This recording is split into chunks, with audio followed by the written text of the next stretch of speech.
Louvado seja nosso Senhor Jesus Cristo. Para sempre seja louvado. Caríssimos irmãos e irmãs, terminamos desse domingo último, o tempo do Natal, com a festa de Pentecostes, a tão sonhada vinda do Paráclito, que veio para encher toda a igreja de ânimo, de esperança, mas sobretudo de coragem, porque o Evangelho continua tendo que ter muita coragem para falar dele. Ninguém que fala do Evangelho na sua íntegra vai ficar ileso, sem nenhuma das provações próprias de quem prega o Evangelho. Claro que nós seremos perseguidos, caluniados, difamados, mas alegremo-nos e exultemo-nos quando isso acontecer. O mundo pode nos perseguir, mas estaremos sempre com a certeza contínua, da esperança em Deus.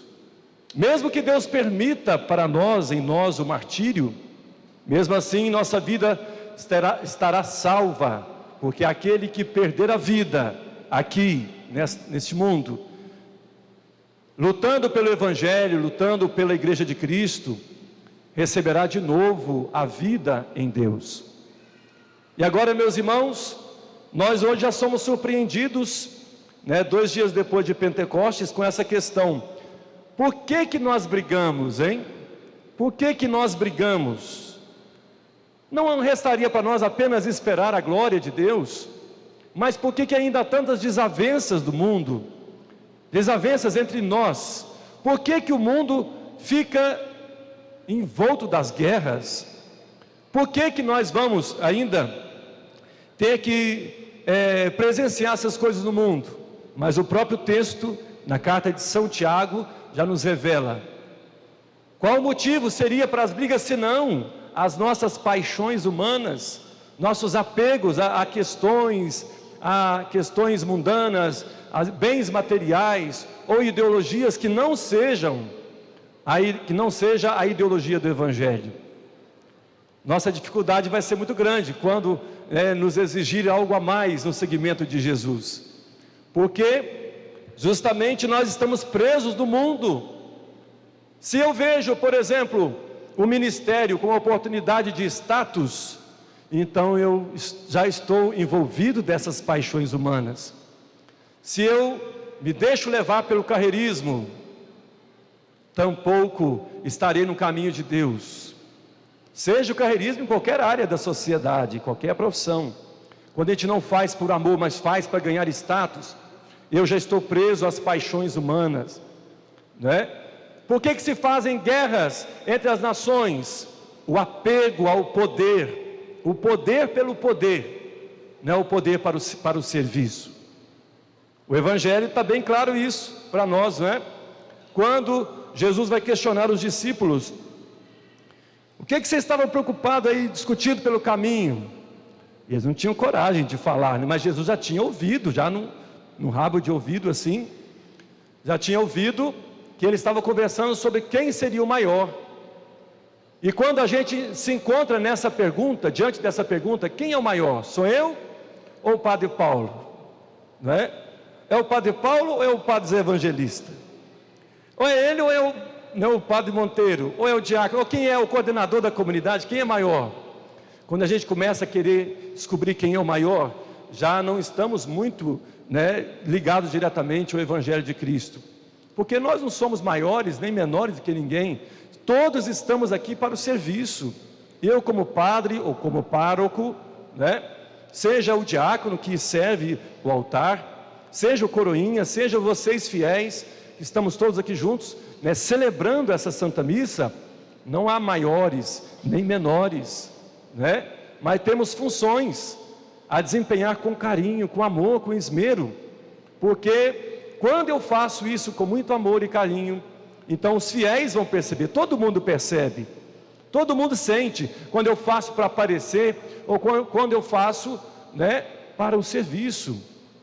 Então, no nosso meio, às vezes há muitas dessas coisas, são as paixões, que a primeira leitura diz, que São Tiago nos ensina, essas paixões do mundo, esse apego às coisas da terra, porque na terra é um pouco assim, tem aqueles que se fazem maiores, né, seja do ponto de vista militar ou político, civil, né?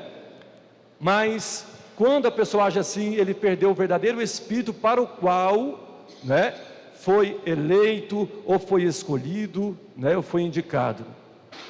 Quando acontece no nosso meio serviço, então tudo acontece de forma mais generosa, né? Até a riqueza será melhor distribuída entre nós, né? Jesus vai dizer então lá no finalzinho: quem quiser, se alguém quiser ser o primeiro, que seja o último de todos e aquele que serve a todos. E aí Jesus vai pegar uma criança para poder frisar isso, né? Colocou-a no meio deles e abraçando-a disse: quem acolher em meu nome uma dessas crianças, é a mim que estará acolhendo. Jesus pega a criança justamente para mostrar que ela não está presa a esses padrões da sociedade, padrões ideológicos. Uma criança, ela pode brigar com um coleguinha aqui, 1 minuto depois ela já está de novo, né, fazendo as pazes, porque ela quer conviver em paz. Não tem muito segredo isso, minha gente. Mas quem não sabia, pois que fique sabendo. Quem quiser ser o maior, né, no reino de Deus, deve se considerar o menor aqui na terra, né? Claro que as nossas atribuições às vezes podem exigir de nós uma postura mais firme, mas não maior do que o outro, né? Nós como párocos, por exemplo, às vezes nós temos que puxar a rédea um pouquinho algumas questões da paróquia, para que não deixemos as pastorais se envolverem com as questões ideológicas. É questão, né, do padre zeloso cuidar para que isso não aconteça dentro da paróquia. Nenhuma pastoral, nenhuma pessoa pode se achar maior ou melhor. Então nós não podemos passar na frente dos outros, né? Cada macaco no seu galho, cada um trabalhando no seu lugar, de forma desprendida, humilde. Se a gente faz assim, nós não estaremos, né, contrariando o Evangelho ou o próprio Cristo, mas cada um cumprindo o seu papel. Como que é importante cada um de nós, né, desempenhar um papel na comunidade, né? O papel do leigo na igreja não é o folhetinho que a gente usa nas missas. O papel do leigo na igreja é uma ação direta na evangelização, em serviço dos irmãos, os mais pobres, sobretudo. A igreja opta por todo mundo, mas faz uma opção preferencial pelos mais pobres. Então, por isso, a igreja precisa também dos ricos, para que eles também ajudem a fazer a caridade, ajudem com que todas as pessoas tenham acesso aos recursos necessários para viver nessa terra. Então a igreja faz opção preferencial para os pobres, mas ela precisa inclusive dos ricos para que isso aconteça. Então ninguém está de fora, ninguém está de fora. Se eu assumo uma função civil aí na sociedade de destaque, é para o serviço, é para ser justo, é para ser justa. Não é favor que eu estou fazendo, não, é obrigação. Eu tenho obrigação de ser justo, eu tenho obrigação de ser bom. Por quê? Porque eu sou de Cristo. Eu não estou preso às paixões mundanas, às paixões desordenadas. Agora, quem ficar preso a isso, ao poder, à riqueza, quem está preso, né, aos bens materiais, abre o olho, fique atento, porque o nosso coração, né, está se perdendo. E quando a gente se perde, é a frustração, porque você, como disse mesmo o próprio texto, eu almejo uma coisa, mas não tenho. Você quer ser o primeiro, mas não consegue, fica brigando com as pessoas para mostrar que você é o maior, que você é o melhor, que você é mais, que você é isso, é aquilo. Por isso vem as nossas brigas, né? As desavenças entre nós. Jesus disse que entre nós não deve ser assim, né? Inclusive quando ele fala, olha, entre vós não deveis ser assim. Os grandes tiranizam as nações, mas vocês não podem fazer desse jeito.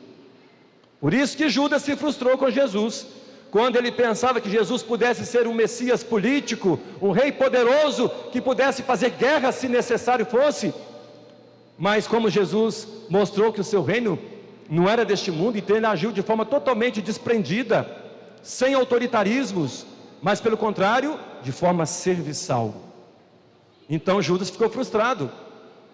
A briga interna de Judas foi muito grande, até chegar ao ponto do suicídio, não é? Quantos de nós também não podemos ficar frustrados? Todos nós. Batamos a mão no peito agora e reconheçamos isso.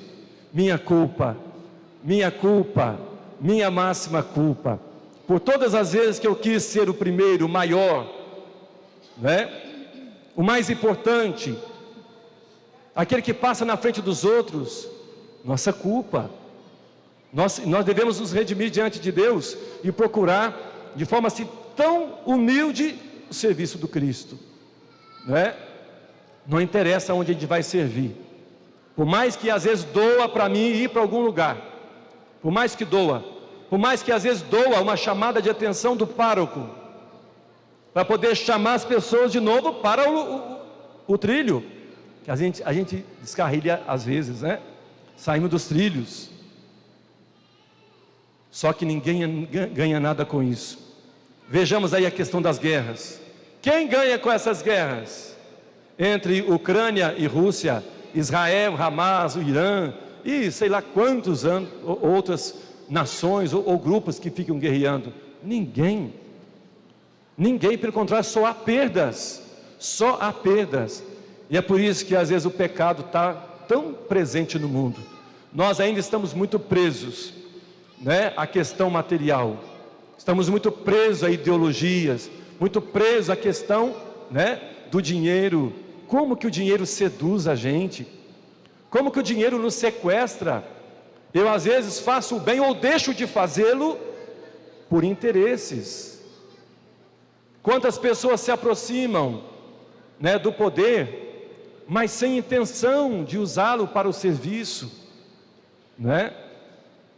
Como poderia a gente ficar com isso diante do juízo final? Como é que nós nos comportaríamos diante do juízo? Quando Deus olhar nos nossos olhos, vai perguntar assim: escuta, o que vocês estão falando para aí afora aí? Né? O que vocês estão discutindo pelo caminho? Eles, porém, ficaram calados, pois pelo caminho tinham discutido quem era o maior. A vergonha estampa no nosso rosto. Quando você se defronta com a verdade que é Jesus Cristo, você não tem outra atitude a não ser cair na vergonha, ficar envergonhado dos seus gestos. Mas eu sou chamado a ser maduro na fé, a buscar essa maturidade na fé, né? Ah, padre, mas na hora mesmo de fazer mesmo, lá todo mundo faz assim.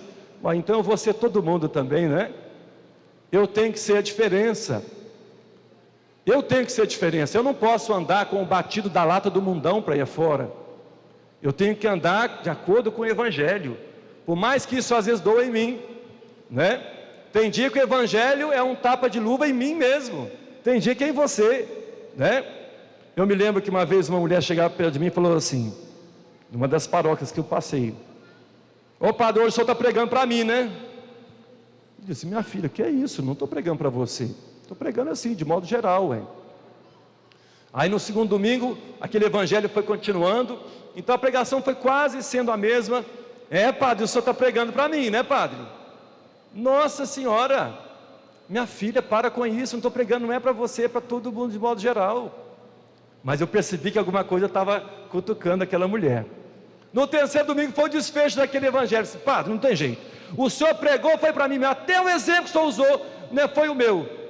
Engraçado que não, mas já que ela pensou assim, eu disse assim: é para você mesmo, quer saber de uma coisa? É para você que eu estou pregando mesmo, ou você acha que não é para você?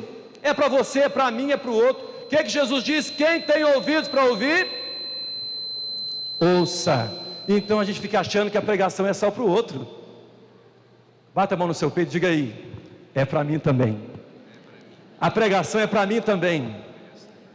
Então é isso que eu tenho que fazer, perceber onde estão os meus erros e procurar acertar, né?